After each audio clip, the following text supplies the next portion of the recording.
Buenos días a todos. Damos inicio a la primera sesión de este día, del cuarto día de la Latinoamérica Meeting. En este primer bloque vamos a tener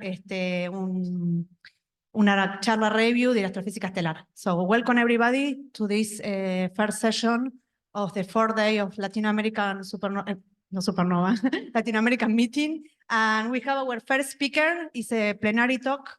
And she's going to talk about the binary is all around us, searching and characterizing the latest state of binary evolution. So thank you, Ingrid.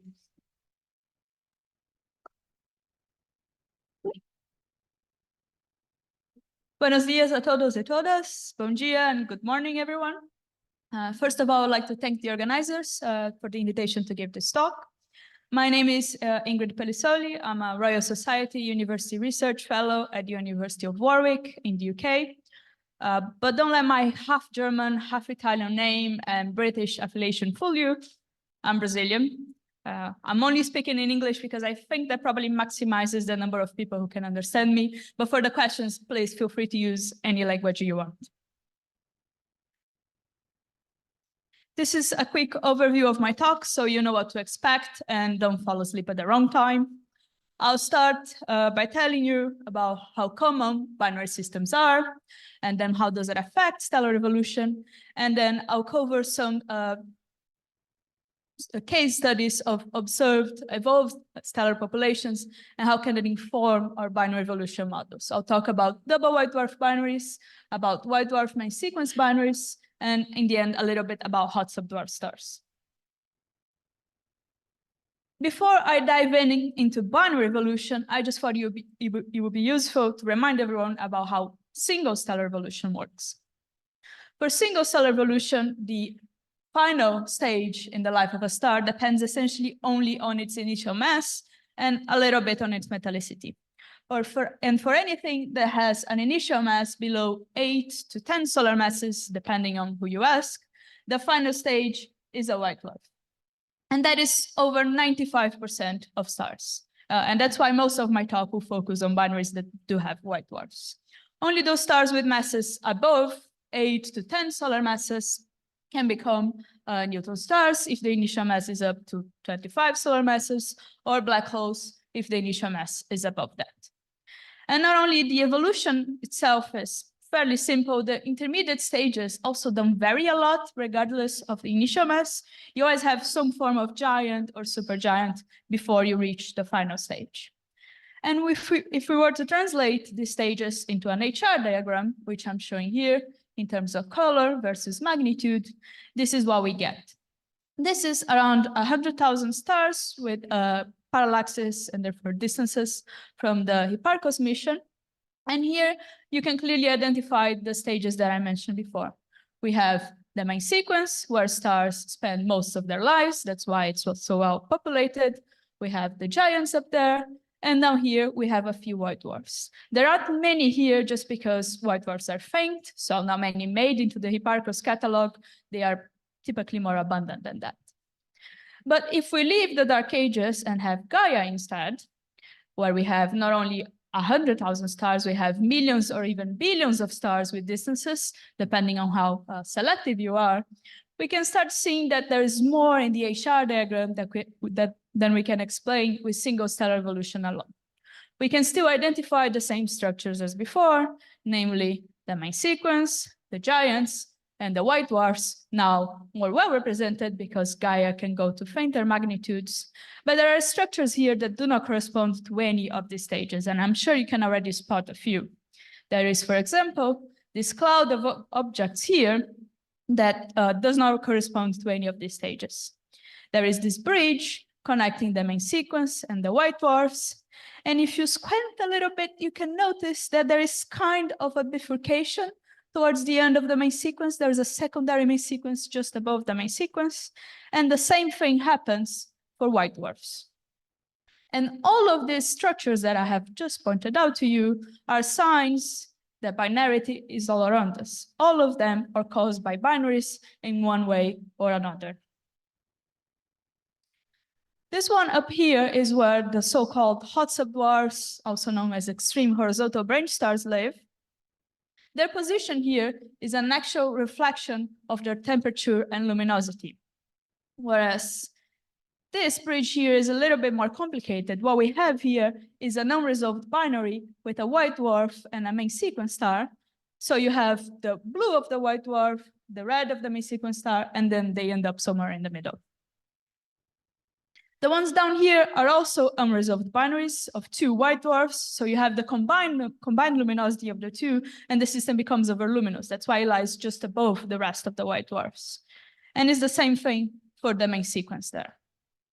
I'm pointing out these white dwarf binaries and main sequence binaries at the end of the sequence, just because that's where it's easier to spot it. But actually they are everywhere, all along the white dwarf cooling track, all along the main sequence. And of course, we have binaries over at the giants as well, but I'm not talking about those today. Because everything starts at the main sequence, I just want to give you some numbers about multiplicity in the main sequence. My multiplicity, I mean not only binaries, but also triples, quadruples, and so on. So what this diagram here is showing is in the y-axis, we have multiplicity fraction in blue and companion fraction in red, and the x-axis is stellar mass. By multiplicity fraction, I mean how many stars are in multiple systems. And by companion fraction, what I mean is how many companions a star has on average. So for example, for O-type stars, you can see that the companion fraction is above 1, which is this dashed line here. So stars have on average even more than one companion. They are often in triple, quadruple systems, and so on.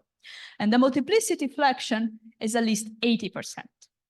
This does go down for lower mass systems and is around 50% for solar mass stars, but this already gives you an idea that binarity is very common.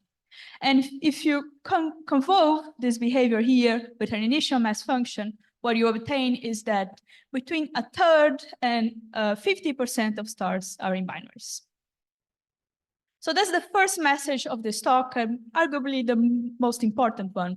Binaries are very abundant, and around 1/3 up to half of stars are in binaries. This is a good number to know in general, because regardless of what you do in astronomy, whether you're working on galaxies or planets, you have to take binaries into account. But what does binarity do to stellar evolution? In many cases, it does absolutely nothing. If the initial orbital period of the system is over 10 years, these stars will never interact. Of course, there's gravitational interaction, but never interact. What I mean is they don't exchange any kind of mass.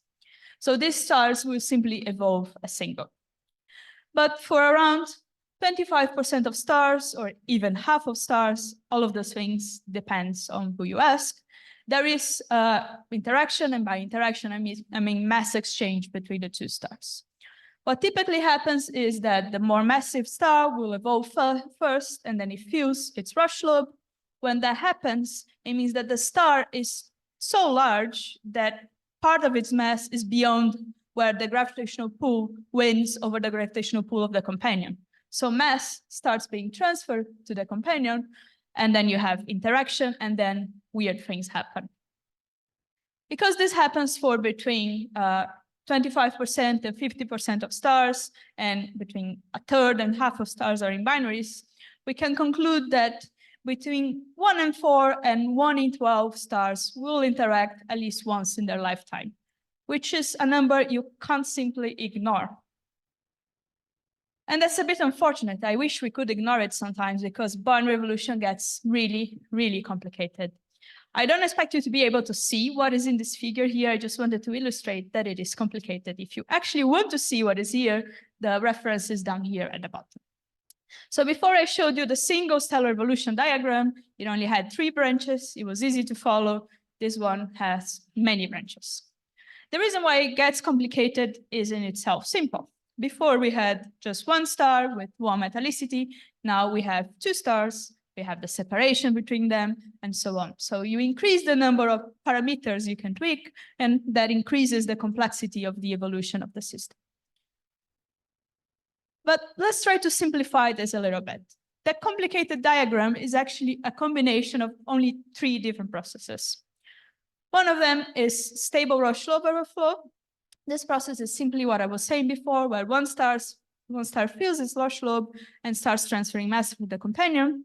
But the key word here is stable. By stable, I mean that the companion can kind of handle the mass that is being transferred.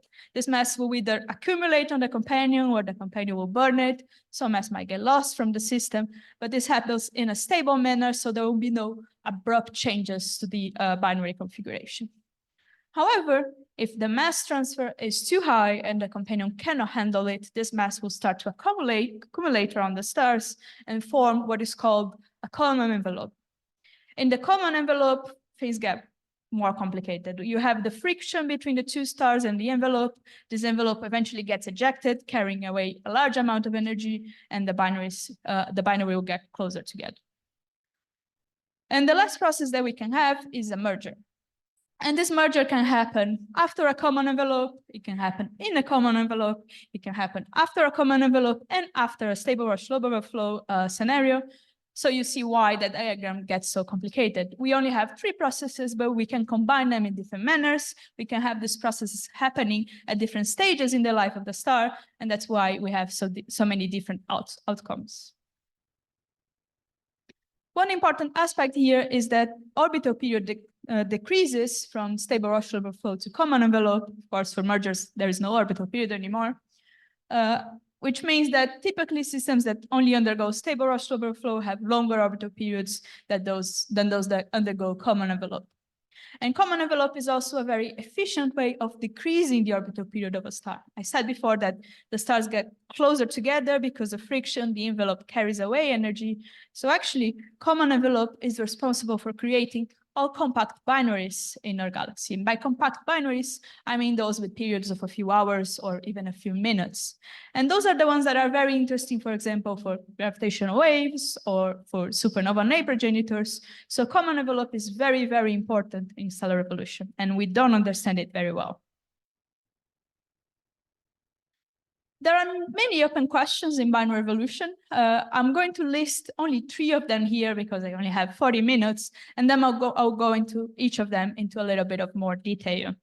So for stable rush overflow, one open question is, I said before that some mass can get lost from the system, but how much mass is lost from the system and how much angular momentum does it carry away? What does it do to the orbital separation and orbital period of this binary?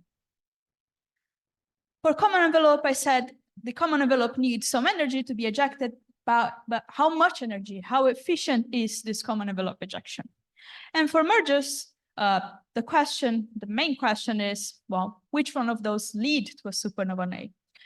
We know supernovae are important. We use them to measure the accelerated expansion of the universe. There have been Nobel Prizes given to that, but we still don't really know what is exploding. We know there is a white dwarf in there somewhere, but we don't actually see these very massive white dwarfs in the population. So we really need to answer this question of what is causing the supernovae progenitors.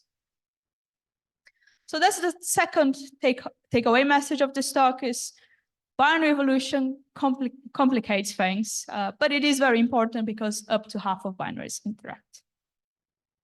So now that we know that binaries are very common and that they intensively affect binary stellar evolution, I'm going to give you an overview of some different observed stellar populations and how we can use them to improve our modeling. I'll start with double white dwarf binaries, which are the ones that sit over here just above, or sometimes they hide on the white dwarf cooling sequence. And the first question here is, why do they matter? There are 2 main reasons, in my opinion, why these systems are important. The first one is that they are the dominant source of low-frequency gravitational waves in our galaxy. And I'm illustrating this here with a diagram that shows a number of binaries in our galaxy as a function of orbital period. And note that the y-axis is in logarithm scale.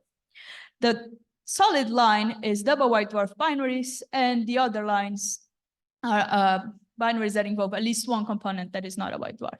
And you can see that double white dwarf binaries are way more common than any other kind of compact object binary.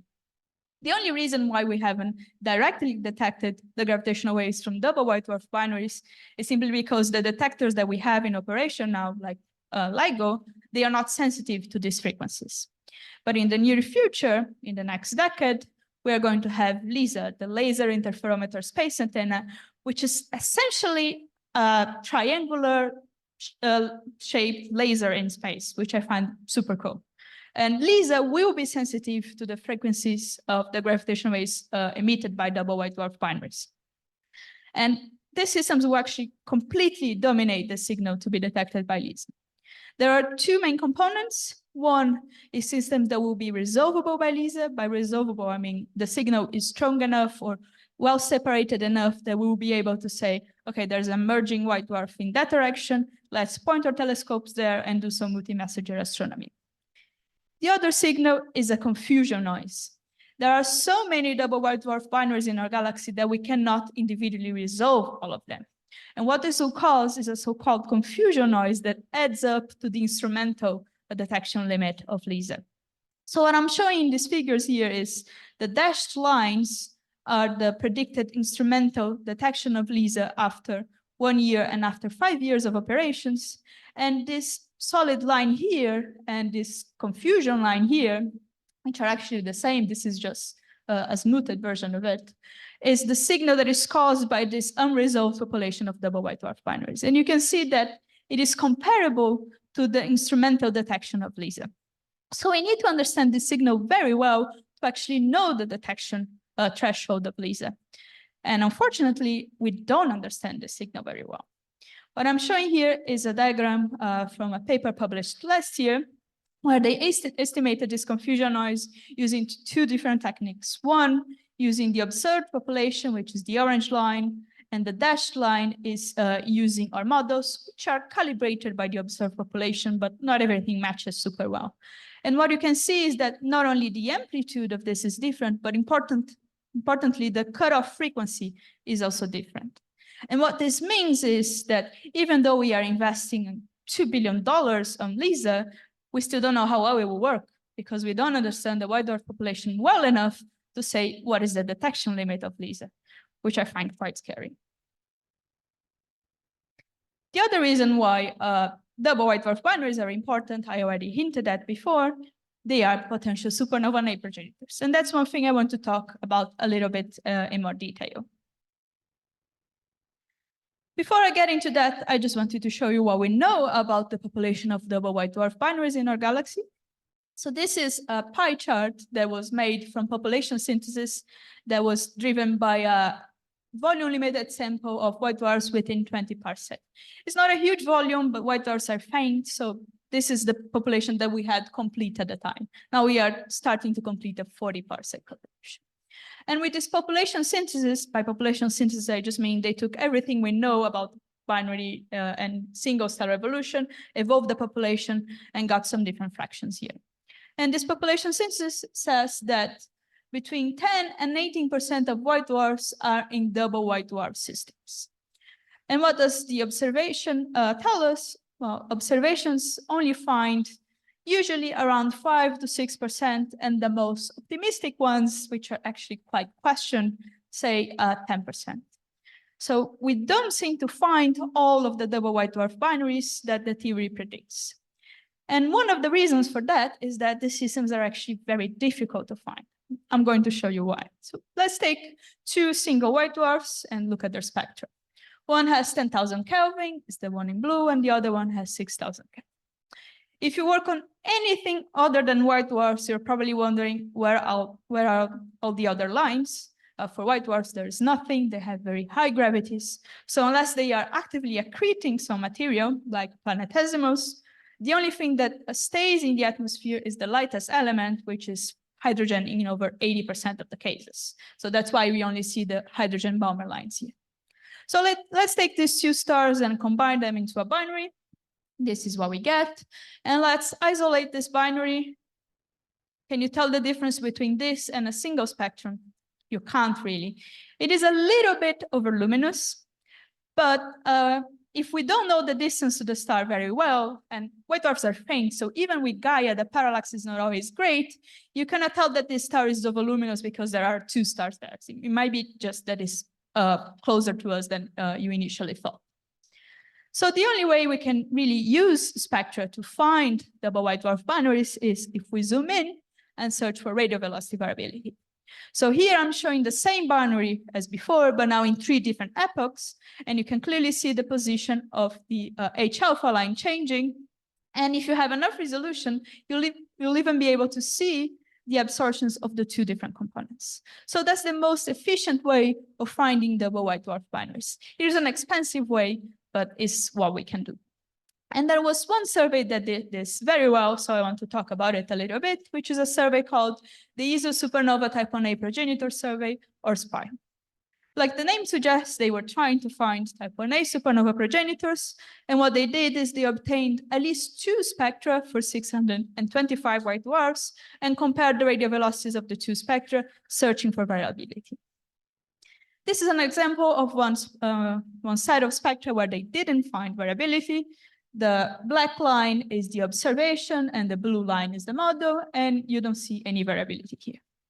And this is one where they did find variability, and it's quite similar to what I showed before. You can see the position of the line changing, and at the bottom here, you can kind of see the contribution from the secondary. So they did this for 625 white dwarfs, and they found 39 of them to be in binary. So this is where that fraction of 6%-ish comes from. And out of this 39, they found one that with a little bit of a stretch could be a supernova A progenitor. Its mass is close to the Chandrasekhar limit. The Chandrasekhar limit, if you don't remember, is the maximum mass a white dwarf can have. And above this limit, it definitely goes supernova.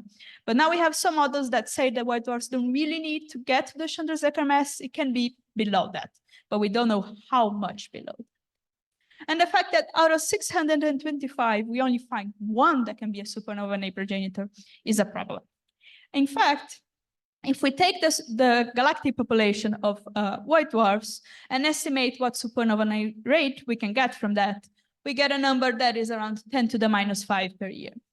But if we assume our galaxy behaves as other spiral galaxies, and we have no reason to believe otherwise, the rate that we expect from our galaxy is 2 orders of magnitude above that. So there's clearly something missing in an understanding of type 1a supernova, either from the side of observations or from the side of models. And it is quite possible that this comes from the side of observations. The SPY survey, which is our best survey so far for double white dwarf binaries, has this quote about their selection criteria. They say it incorporates various sets plagued with different selection effects. One of the selection effects is they don't really have stars in the galactic plane because they were selecting for blue objects, because white dwarfs are typically very blue. So if you go to red areas, you're not going to find the white dwarfs. The other bias, which is a bit more complicated, but the most important one, is that this was a magnitude limited survey, meaning they were biased against the fainter stars. But because the evolutionary process of white dwarf is simply a cooling process, the fainter ones are the ones that form first, and the ones that form first are the ones that come from the more massive stars. So the fainter ones are the more massive ones, which are exactly the ones they were trying to find. So their survey is actually biased against the one thing they were trying to find. And they were very aware of that and clarified that in the paper. So now we are trying to do a better job. Instead of doing magnitude limited samples, doing volume limited samples using Gaia. But I only just got the funding to do that, so I don't have any results to show, but invite me again in 10 years and I'll probably have something to say about it. The other possibility is that there is something wrong with our models. And some people use the same SPY sample to try to look into that. So what they did was to simply estimate the merger rate that we get from the double white dwarf binary population, and then compare that to the supernova A rate to see if we could have enough mergers that go to a supernova. So what I'm showing in this diagram here is the x-axis is the binary fraction. The y-axis is the index of a power law describing the initial separation of the 2 stars. So it's a model parameter. The green contour is what they get from the SPY sample. The blue one is from a sample coming from the longitudinal sky survey, and the red is the combination. And the diagonal lines here are lines of constant merger rate, and it decreases to the top. So this green line here is their best estimate for the white dwarf merger rate, and the red dashed one is the supernova rate. that is actually much lower than the white dwarf merger rate. And in fact, we only need around 15% of white dwarf mergers to lead to a supernova 1A rate to have enough progenitors. So if our models could explode white dwarfs well below the Chandrasekhar mass, not well below, but sufficiently below the Chandrasekhar mass, we would have enough progenitors. So it might be that we just need to improve our models, and there's actually nothing that much wrong with our observed population. So this here is addressing one of the open questions that I posed before, which is which mergers can lead to a supernova 1A, and if the answer is 15% of white dwarf mergers, then we don't have a supernova 1A progenitor problem. So this is the takeaway message from double white dwarf binaries. They are very important as gravitational wave sources and potential supernova 1A progenitors, even probable supernova 1A progenitors. They will dominate the signal to be detected by LISA, and their merger rate is higher than the supernova 1A rate. Let's move on now to a different observed population, the population of white dwarf M dwarf binaries.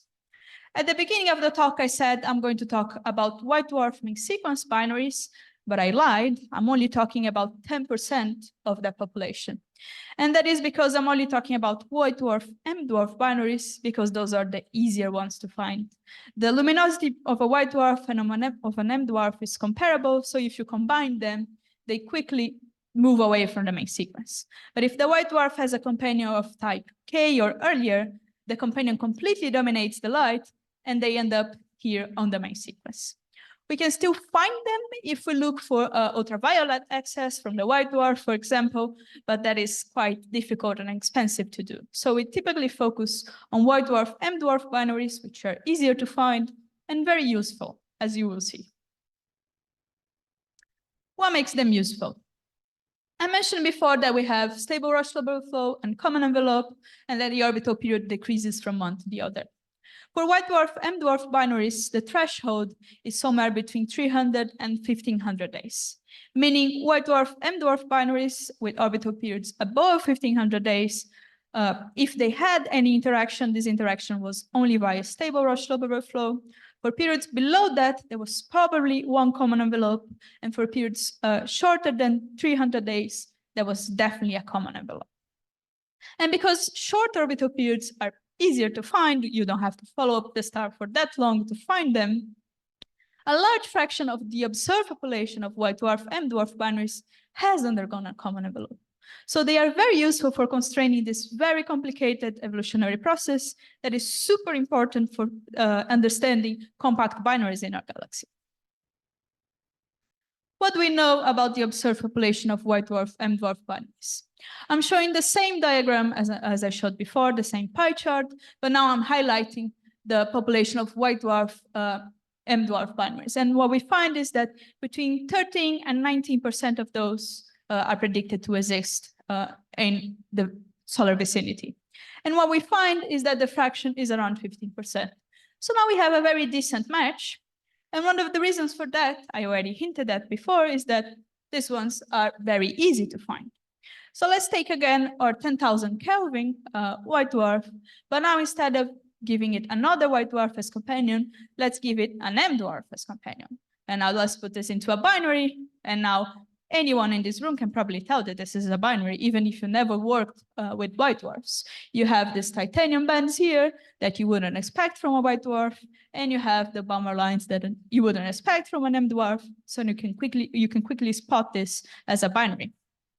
And this is great because it means we don't have to do expensive pointed observations to find the systems, we just rely on surveys.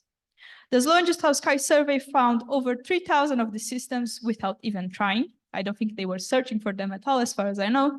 And the LAMOST, which is another large spectroscopic mission, has found almost 1,000 of them. So we have this huge population that we found pretty much for free. We can start trying to check if our models can reproduce this observed population. And the answer is yes. So what I'm showing here is a histogram of orbital periods. The bottom one are the observations, and the top two are two different model predictions with two different prescriptions for magnetic braking. The black histogram is the SDSS sample with controlled selection criteria. So we know exactly what is in there. And the green one is everything. And what you can see is that, well, regardless of which prescription we use for magnetic braking, we do get the peaks in the right positions, the cutoff period at the right positions. So we have a very decent agreement here. But this can only happen if we assume that the binding energy of the envelope is 20 to 40% of the change in orbital energy. What do I mean here? I said before, you have the two stars, there is some friction with the envelope, they get closer together, and the envelope gets ejected. What I'm saying here is that the binding energy of the envelope is only a fraction alpha of the difference in orbital energy between the two configurations. This alpha here is known as the common envelope efficiency, is a very important parameter in orbital evolution, in binary evolution. And this works by Monika Zorotovich in Chile have shown that the common envelope efficiency is between 0.2 and 0.4. So this is answering another of the questions that I posed before, which is how efficiently can the envelope be ejected? Of course, this is not the end of the story. 0.2 and 0.4 is still a huge interval. And there are questions now as to whether there's a dependence on mass there, and there probably is. So there still needs to be more study here. But you can see that our observed population has helped us constrain this very important parameter. And I just want to briefly mention another reason why white dwarf M-dwarf binaries are important, which is mass-radius relationships. The systems are often found in eclipsing binaries, like shown here. And if you combine fitting of the light curve with fitting of the radial velocities, you can constrain mass, radius, and temperature independently of models. And then you can compare your predictions with mass-radius relationships, or compare what you obtain with mass-radius relationships. So here I'm showing this has been done for a few systems, which are the symbols here. And this black line is a theoretical mass-radius relationship. As you can see, it doesn't do very well for high masses, which is a known issue. So it's very nice that these binaries can be used not only to constrain binary evolution itself, but also the physics of the stars. So this is the takeaway message from this part of the talk. White dwarf M-dwarf binaries provide ideal tests for common envelope evolution and mass-radius relationships. And it's great because they are very easy to find. So we have many, many of them. In the last few minutes, I just want to talk a bit about hot subdwarf stars, which are actually things I have been doing a lot in the last few years. Hot subdwarf stars are not very commonly studied. I don't think I heard anyone mention hot subdwarfs in this conference yet. So I'll start by explaining what are hot subdwarfs. To form a hot subdwarf, you simply take a helium-burning star from up here, and then you strip away its outer layers. When you do that, what happens is it becomes smaller, hence subdwarf, and it will become hotter because you're seeing essentially an internal layer. So it becomes hotter and it becomes bluer. So that's what a hot subdwarf is. It is a helium-burning envelope stripped star. And the easiest, and in our galaxy, probably the only way you can strip a huge amount of mass in this envelope is via binary interaction. So actually, we think, and we have evidence now, that all hot subdwarfs in our galaxy have formed via binary interaction. And what this means is that they can and have been used to constrain all of those three different channels that I mentioned before. So in a way, I kind of saved the best for last. I was talking about populations that could constrain one of them. Hot subdwarfs can constrain any of them. And here I'm just listing some papers just for future reference if you want to look into this into more detail. In this talk, I'm only going to talk about the top one, the stable Rush overflow. The reason being that is the only one I haven't talked about yet. I actually would prefer to talk about mergers, which are my favorites, but I'll talk about stable Rush overflow. So hot subdwarfs, they were found, or they were understood to be binary evolution products in the early 2000s. We have only confirmed this recently, but in the early 2000s, there were already hints that this was the case. And in 2002, 2003, there were two seminal papers that provided models for this binary evolution. And this is the result of population synthesis in one of these papers. What we have here is a histogram of orbital period. The red line is the predicted orbital periods for common envelope evolution.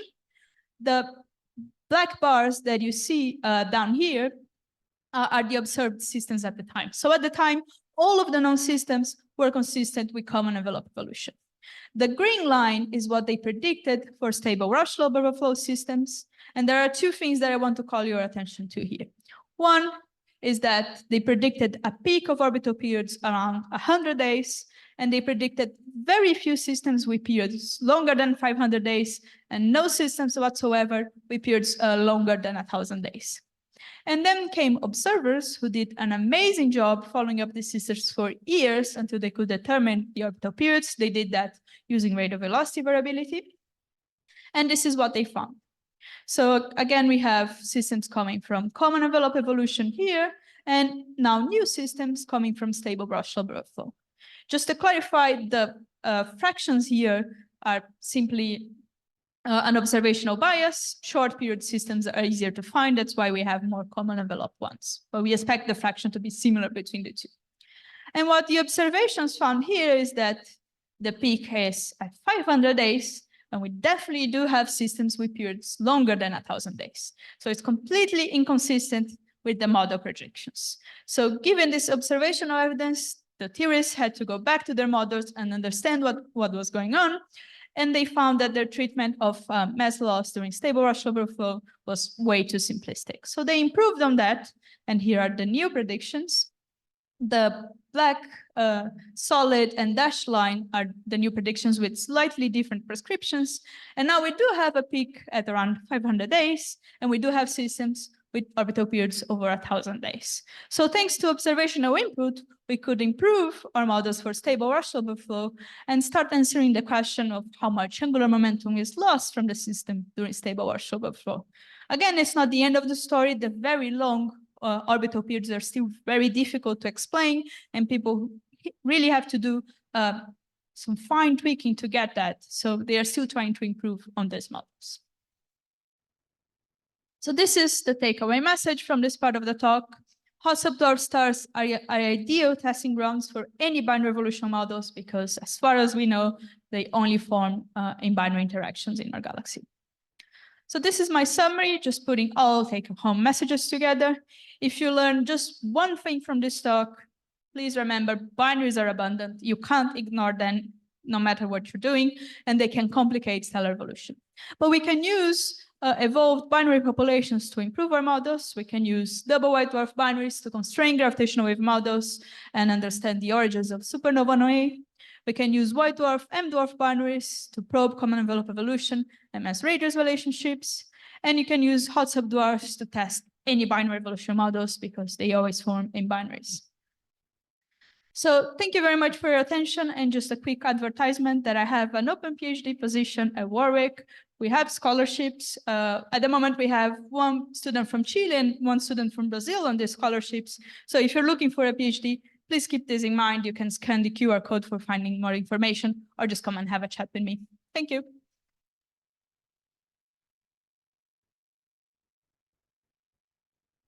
So, thank you very much, Ingrid, for the very interesting talk. So I see one hand here.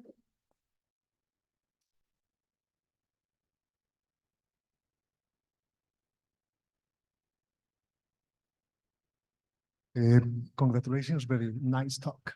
Thank you. What fraction of binaries comes from a three-body system? I can't really hear you. Maybe the Yeah, can I speak? What fraction, what percent of binaries come from a three-body system? Thank you. Sorry, It was very difficult to listen to you. What fraction come from a three-body system? Oh, okay. So the estimate is that 10 to 15% are in triple systems, but that's a very new field, so that can change in the future. I have another question here. Hi, Ingrid. Excellent talk. Thank you. How much of the the extended horizontal range stars can be explained by hot subdwarfs, So binaries? are we talking about the galaxy or globular clusters? Well, both, but let's start with the globular clusters. Okay, so in globular clusters is a little bit different. We still call them hot subdwarfs because that's just a description of where they are, right? But in globular clusters, the binary fraction is much, much lower than in the field. We don't know if that is due just to dynamical interactions that split the binary, or if this is because in clusters they can form as single objects because of, for example, higher metallicity that makes mass loss easier. So the story is a little bit different in clusters. Okay, thank you. So I have a question about something really fundamental. You alluded to this in your talk, that this has, of course, fundamental implications for cosmology. Mhm.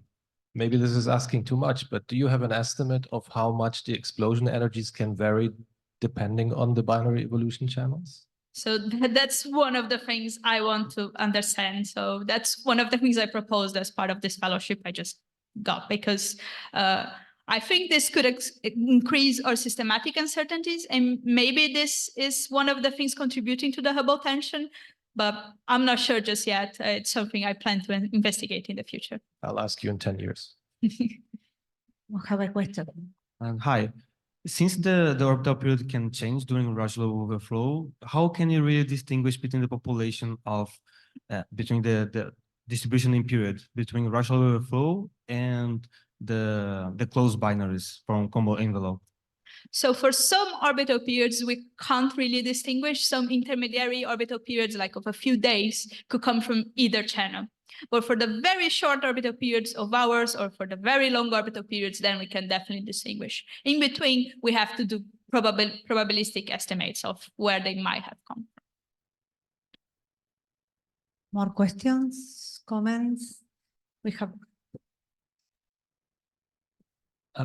Probably closely related to Thomas' question, the influence of binaries in cosmology or in evolution of the universe. In the case of helium stars, which are hot stars, what could be the contribution, for example, to ray ionization? I think in common models are not considered the possible effect of helium stars, massive helium stars, for the ray ionization. Could you say something about that?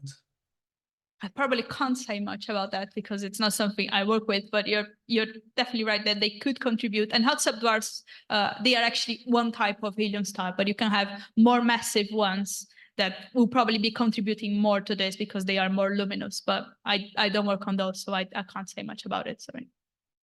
Thank you. more questions, preguntas, comentarios. Allá. Thank you very much for your talk.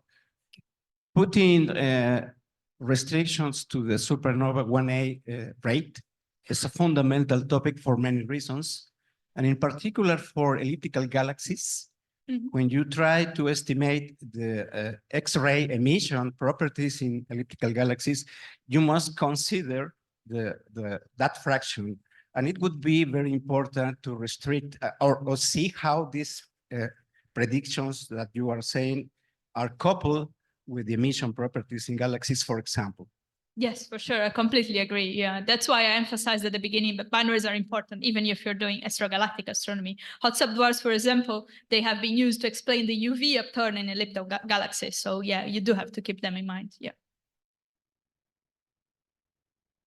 More questions? Allá. On the hot subdwarfs, is it? Do I understand correctly that they are all still in binaries, the ones that you see in the HR diagram? Or? No, we have about a third of them that are not in binaries, and we think those are the merger products. And we do find that they have different abundances, for example, that point at a different formation terminal than the ones that are in binaries. Okay, and this population that we see in the Gaia HR diagram, how complete is that? Do you have any idea? It is complete up to around 500 parsec. We are just finishing a spectroscopic follow-up of this population. So up to 500 parsec, we think it's complete. The only caveat there is that the ones that have main sequence companions sometimes are very close to the main sequence and are difficult to find. So the population of hot subdwarfs with main sequence companions is less complete than the rest. Okay, thanks. More questions? So then, we have a person there, so. Hi, very, very nice talk. When you say that in cases of M dwarf, white dwarf pairs, they were kind of relatively easy to spot because of the morphology of the spectra. Can Gaia provide at least those basic morphologies to do massive searches? You mean from like the XP spectra or yeah, definitely. Even in the XP spectra, you can see that it's bimodal. So yeah, that does help finding the systems. Yeah. Me again. So you talked about the population of binaries within the local neighborhood. Do we know anything about these statistics from, let's say, LMC, SMC, other environments? Not really. I mean, white dwarfs are very, very faint. So even in our galaxy, even with Gaia, we are only complete to about 100 parsec. So finding this in the LMC, SMC is very, very difficult. Maybe in the future with like LSST, we'll start finding those, but at the moment, no, yeah. More question, comments? We still have time. So I maybe ask something before you. Okay. How many gravitational waves do you expect to find with LISA? And which is the larger distance, or it's only in our galaxies? No, it's not only in our galaxy. Actually, that kind of answers that question, because we might find double white dwarf binaries in the LMC and SMC with LISA, but follow-up of those will be very, very difficult. So we might know that there is something there, but determining the properties beyond what we can determine from gravitational wave observations will be quite difficult. But how many? How many? Oh, I can't give you the numbers, but I can give you a paper that gives you the numbers. It's Corot et al. 2000 something. I can. 2000 per 2000 per year? 21. No, the paper has the numbers. I don't have the numbers at the top of my head. Okay. But, yeah. And also I noticed there is a difference between the rate of the Taiwanese supernova rate and the Mercer rate that you find, and other group I assume is the same. And you say that this is really not a problem because maybe some are not binaries and explode as a single. This is the idea, but from the point of view of the supernova size, there is another evidence that we think that is they need to have a higher rate of Mercer. Mm-hmm. So what do you think about this possibly difference? So I think our observed population is incomplete. I think we are missing many of the massive ones simply because they are too faint. So I hope we can find them soon, and then the rates maybe will become closer. And which will be the critical physical ingredient to not produce a Taiwanite? Have a Mercer or have a Taiwanite? Is the mass, the initial mass? Or it's metallicity, both the masses and also the helium abundances. You need the initial helium abundance. Oh no, the helium on the white dwarf. You need to have some amount of helium on the white dwarf to initiate the detonation, especially if the mass is well below Chandrasekhar. And this depends on what? It depends on the initial evolution. The initial parameter, like the initial mass, or? And the initial mass loss rates, how many thermal pulses they have, so it's not very easy to determine. Thanks. More comments? I think we have. Okay, time for the last question. Me again. What happens to the envelope? So that's a very good question, and we have been trying to find it. We even did like ALMA observations to see if we could see material around it. Nothing. So it looks like it goes away very fast. It might be because the hot subdwarf is very hot, so even like the radiation pressure might push the envelope away quickly. But yeah, we haven't seen any signs of the envelope, which is a bit weird, I guess. Okay, so if there is not more comment or question, we can send again to Ingrid. Thank you very much for the talk.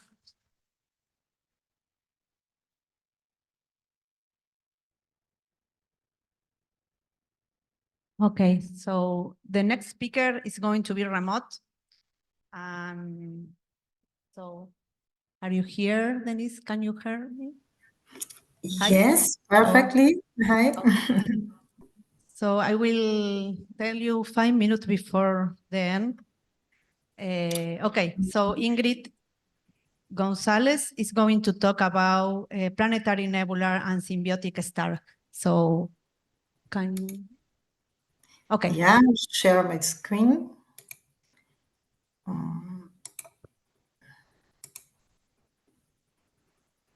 Somehow I can't. I don't know.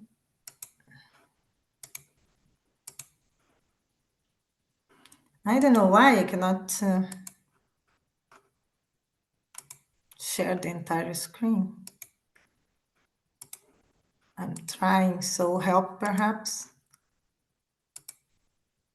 I'll try on a window. Let's see if it works. Yes, now we see, but it's needed to. Okay, I'll do that. Yes, So- now it's perfect. Okay. So, bom dia, buenos dias, and good morning, everybody there. It's really an enormous pleasure to be able to present my work in these meetings. And this is, of course, thanks to the SOC and LOC, and also for the fact that I can do this remotely. It's unfortunate that I cannot be there. And to tell you how much I would like to, I'll tell you that the first LARIM I've attended, it took me 6-9 hours by bus to go to LARIM. So believe that I would be there if I could. So the subject here is talk about the planetary nebulae in symbiotic systems, and mainly the ways of discover them and then to study them more in detail. So why you are interested in knowing the population and the details of planetary nebulae? Well, they're very important tools for the, just a minute, put my timer here, otherwise we are in dangers. They are very important to measure the rates of have elements, mainly mainly nitrogen and carbon. But of course, we measure their helium, oxygen, nitrogen, and also neon, sulfur, and argon. There's all these elements we can measure from the hot gas and the planetary nebulae. And also, planetary nebulae are important to infer the star formation history and for estimating the nucleosynthesis and mixing. It's important taking in mind that they are very bright, no? So we can study chemoevolution in the Milky Way and in beyond that, even beyond that, the local group using planetary nebulae. It's also interesting, or it's key to keep in mind that if you observe in the nebulosity, the abundances of oxygen, neon, argon, and sulfur, you are mainly they are proven the ISM chemistry by the time that the progenitor star was born. On the other hand, if you are measuring these three elements, the helium, carbon, and nitrogen, you were talking about the nucleosynthesis in these low and intermediate mass stars. Symbiotic stars, on the other hand, they are as much as planetary nebulae representative of the evolved stars, low mass and intermediate mass stars. But in this case, we are talking about an evolved star that is a giant, so a cold star, and also a white dwarf. I'm sure I do not need to talk about white dwarf anymore after this this beautiful and very informative talk we just seen.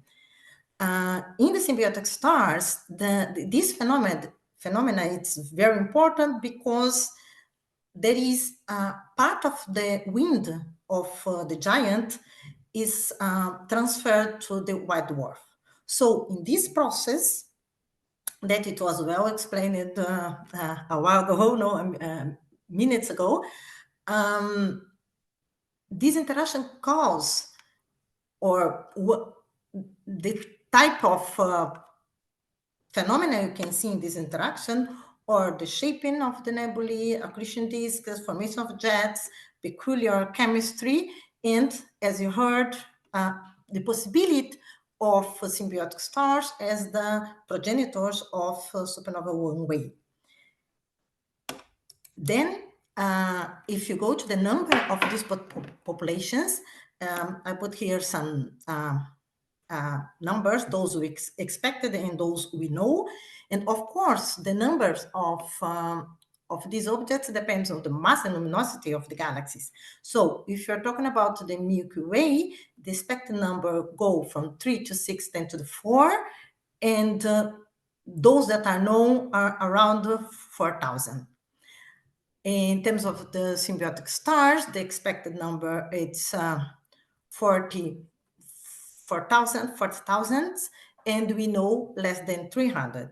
So it's more than clear that there's lots of work to be done there looking for these other objects. And here, instead of talking only about the Milky Way, if you take into account the local group galaxies, we see here the number of, here it's only the planet symbiotic stars because planetary nebulae, well, they are not compared here. You see that the numbers we know for the different galaxies is very low, though those we expected are far, much higher.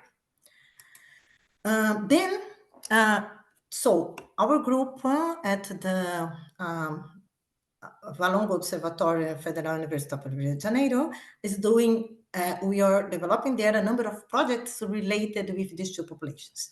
So I'll talk about all of these here that are related with this.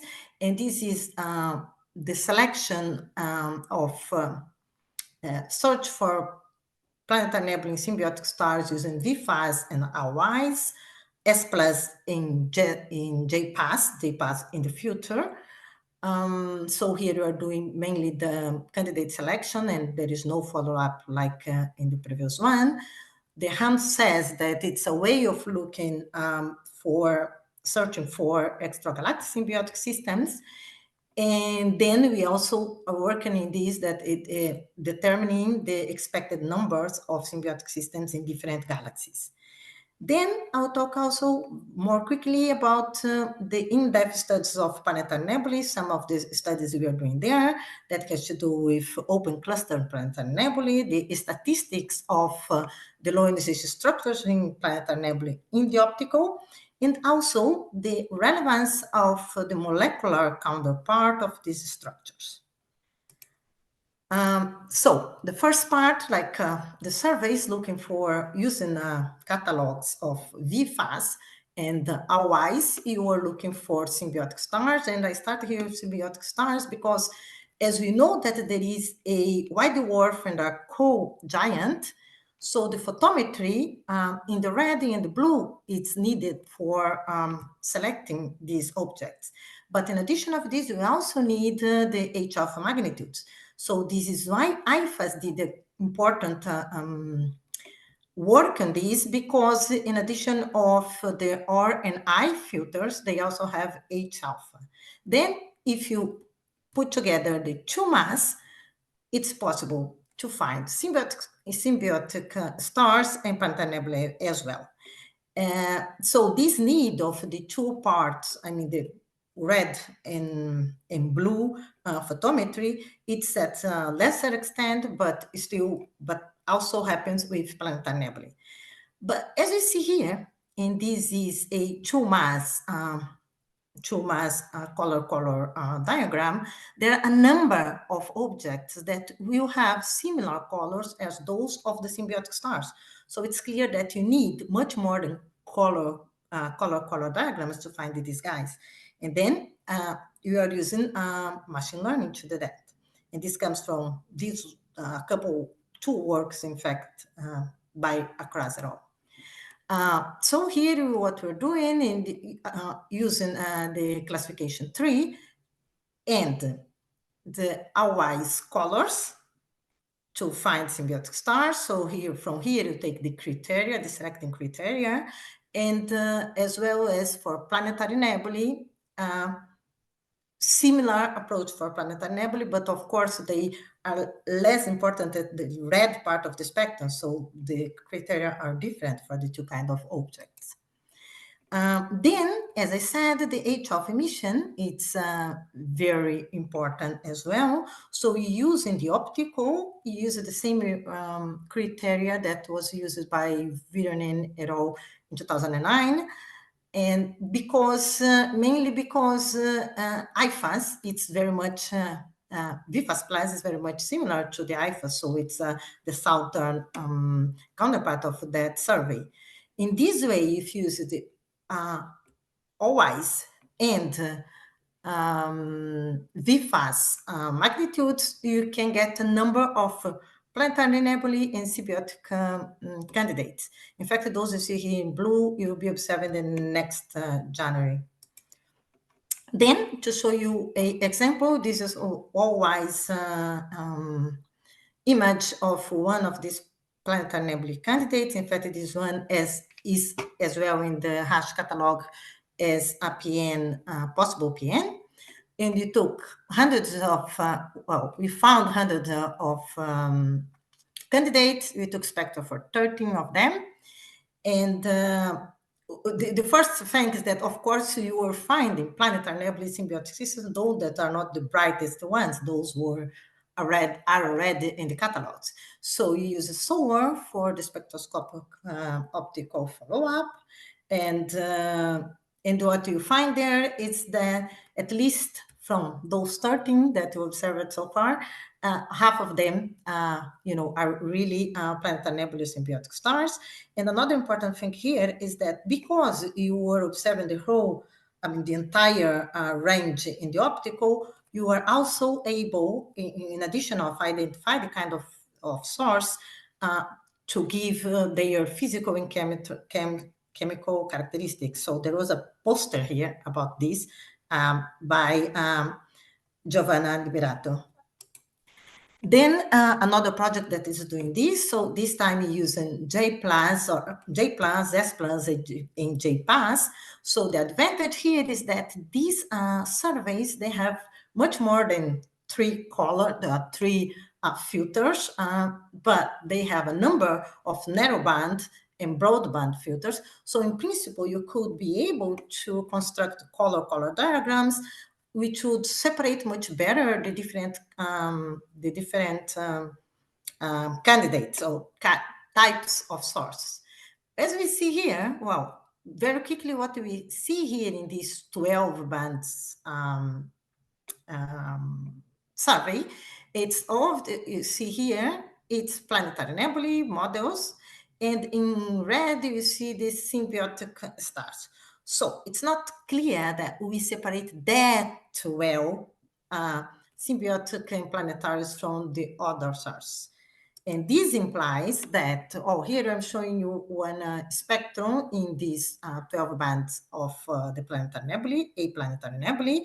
Another attempt is with color diagrams. And then it's clear that because you don't have a narrowband filter centered in the O3 emission, that it's, the definition, mainly the definition of a plaNeTaRy nebulae, we don't have a narrowband filter there. So the color diagrams are not that efficient, not even using these 12 colors. So machine learning, again, it's needed for doing this. So random forest, PCA, with other ingredients are being used for identifying these candidates. As these are statistical models, we need large samples and large area observed. So this is why this is only kind of starting now in terms of you have enough, at least in S+ and J+ area observed to apply these things. Anyway, you need SOAR and Gemini for the mandatory follow-up here. Then you go to the last of the projects that has to do with searching for symbiotic star for symbiotic or planetary nebulae. In this case, it's HUNTRESS 2, that it's a Raman search for extragalactic symbiotic stars. In this project, it take advantage for the fact that only symbiotic stars are known to emit a certain line, that it's this one here, that it's the Raman scattered line, that it's the scattering from the UV lines to the optical. And this is because in this 06 emission line, it's scattered because of a large amount of neutron hydrogen that it's coming from the co-star in the system. So this is this emission is unique of this kind of objects. Then, because of this, the group sponsored by the Gemini Consortium built a specific pair of filters to isolate this emission. That it is this emission we see here in galactic cases of symbiotic stars and extragalactic one. What you see that, well, the continuum is not that, like, let's say, well behaved, so it's hard to get this emission. So we have these narrow band filters to do this work. And the way you do so, you have this helium-2. What we're doing in terms of this search, it's imaging regions of the sky that are, in fact, dwarf galaxies in the local group, in the helium-2, H alpha, and 06 Raman emission. Why you do this? Because as the continuum, as I said, the continuum is not that well behaved, we could have like false positives if you only observe this one. So if you observe H alpha, you are sure guaranteed that you are seeing as well the ionized part of the system. And helium-2 in the blue it's like half away in terms of ionization potential than the 06. So with these three lines, you're sure if you observe sources in the sky that emit these three, we know that we're talking about symbiotic systems. In fact, the interesting thing here is that, well, these filters were built for the GMOS Gemini, the 2 GMOS, and they are available for the community. Here it was the science verification phase of this project. So this is the first images on 06, Raman 06, and in the case of the, with continuous subtractive, he's clear the emission. In a more crowded field, you see here the emission as well. And in a third case, or there are other cases as well, but this was the first time we saw that this LMC symbiotic system emits in this line. So we did this and observed the 6 filters or the 6 emissions for this galaxy, the NGC 205, that it's one of the Andromeda satellite, on which, due to Gemini as well, we already knew a symbiotic systems. Now we got only one field of view in this galaxy, and with these times we see here, and we were able to identify 6 new symbiotic systems. If you do very quick extrapolations on these, because we know that at least for the, for the galaxy and some other galaxies, that the fraction of symbiotic systems that emit this line is 50%. So you could do numbers with the area you have for this one. So we would expect it for this galaxy around 100 symbiotic systems. As you see, this is very much different from this estimation here. Another thing I want to say about, about this one is that because it's the first galaxy we got all the data, we are doing for this one, you are getting the Gemini fast turnaround spectra to confirm this, guys. As I said, we don't know very well how to estimate the number of symbiotic systems. We really don't know. Marco, that is here, and he's is there giving a talk. He's going to give a talk just this morning about the ways of estimating the population of symbiotic systems in the galaxy using an empirical method. He estimated 38, in fact, 10 to the 3 expected symbiotic systems in the using more statistical methods that it's taking the proportion of binaries that would end up and then use the channels for evolution of these binaries that could be at the end symbiotic systems. He gets these numbers for the other galaxies or a number of other galaxies in the local group. So he'll give a talk with all the details this morning. Then if you want to pick your favorite galaxy here and see how it changes the number or the expected number using Marco's results, as you can see here. Then one of the other projects, the in-depth projects that I call like this, and Denise, 5 minutes. Okay, thank you. I think I can do it in the 5 minutes. Then one of the other projects is related with open cluster planetary nebulae. Vanna Fracco has posted on this one, but mainly the thing here is that they are very rare. Only 3 planetary nebulae are confirmed in open clusters and 4 in globular clusters. And they are very important because if they are in clusters, we know a number of characteristics, and then you can, as was commented before today, explore the initial to final mass relation and mass in radius. That we see that the planetary nebulae in cluster are following different behavior compared to the white dwarfs, for instance. You can go to Vanna's posters to see more detail. Then something that it's a project that I like, well, I've been doing this for many years, has to do with the different nebular structures of the planetary nebulae. So what you know that in addition to the star, then at the end you have this interaction in between the HB and post-HB rings, and then we see as a result this that we call the ring. Then you can also have a attached shell that has to do with the density structure of the ionization front. Then a halo that it's or detached shell that it's the ionized HB matter. But in addition, so this is like the well-behaved way of seeing these things. But things are in general much more complicated than this, and you could see is find, in fact, a number of planetary nebulae that are more similar to this one, for instance. And one of the things is that they do have, in addition of those structures, the low ionization, the small scale low ionization structures that are those that we are highlighting here, and that they emit mainly in these low ionization lines.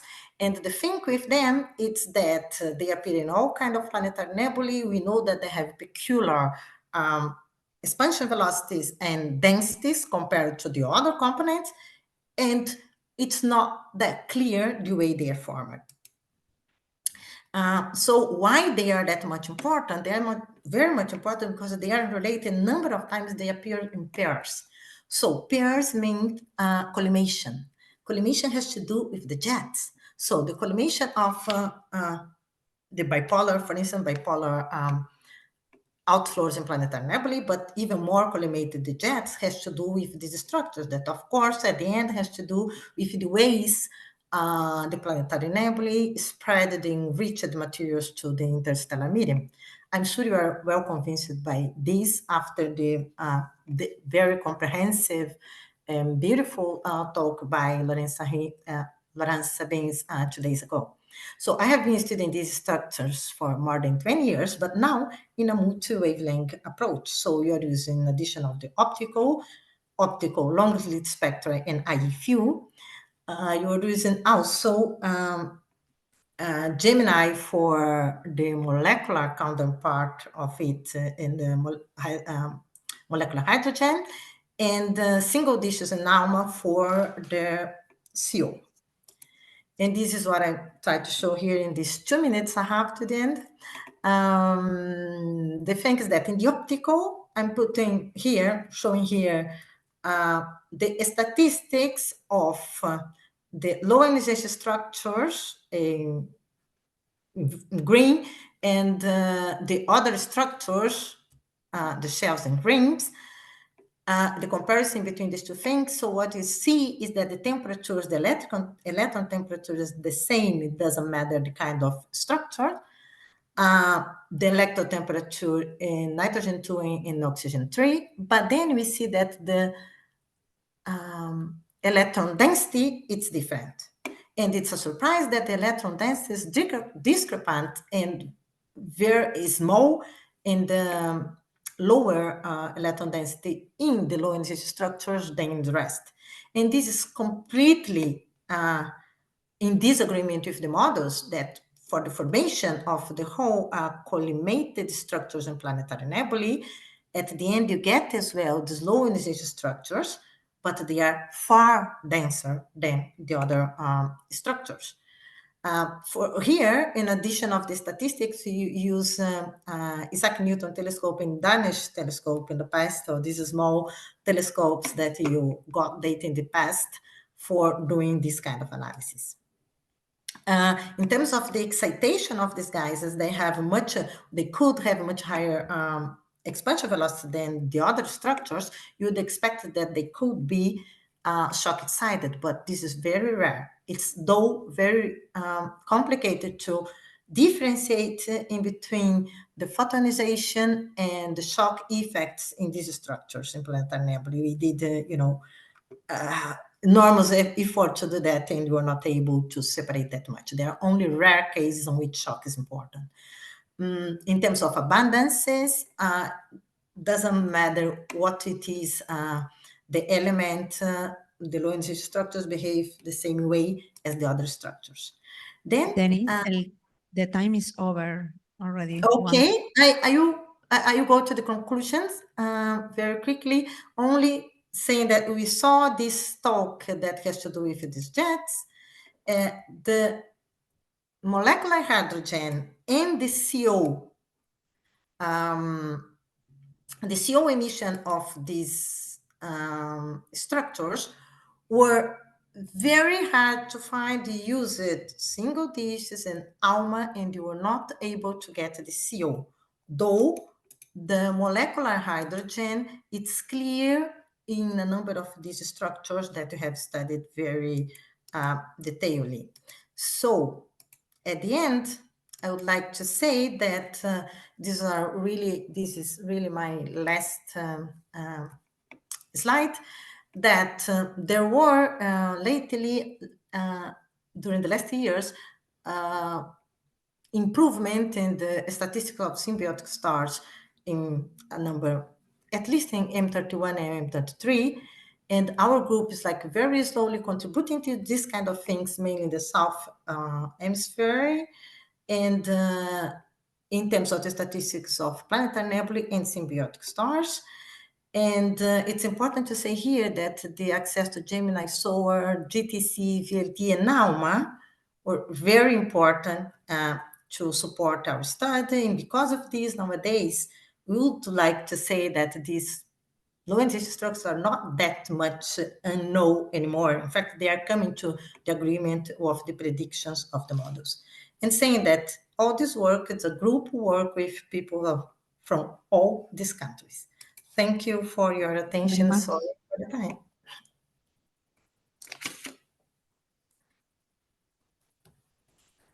So we have time for a couple of questions, comments for Denise.